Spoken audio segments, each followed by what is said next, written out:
आज 16 মে Nifty expiry ছিল, weekly expiry. আজকে সকালে পাবলিশ করা একটা ডেলি মার্কেট অ্যানালাইসিসের ভিডিওতে আমি বলেছিলাম যে মার্কেট কিভাবে মুভ করতে পারে, তার একটা প্রমাণস্বরূপ আজকে সারাদিন আমরা যে ট্রেডগুলো নিয়েছিলাম তার একটা ওভারভিউ প্রিমিয়াম চার্টে তোমাদেরকে দেখালাম যে কীভাবে আমরা আজকে প্রফিট আর্ন করেছি।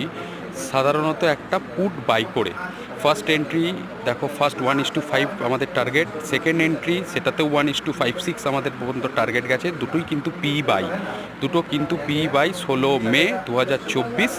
দেখো কোথা থেকে আমাদের এন্ট্রি ছিল, কোথায় আমাদের এক্সিট ছিল, সব কিছুটাই আমি ভিডিওতে দেখেছি। যারা রেগুলারিটি মেনটেন করে আমার চ্যানেলে আছো, ফলো করছো, ভালো করে আমার ভিডিওগুলোকে দেখো, শেখো। আমার বিশ্বাস তোমরা এখান থেকে অনেক ভালো একটা প্রফিট আর্ন করতে পারবে।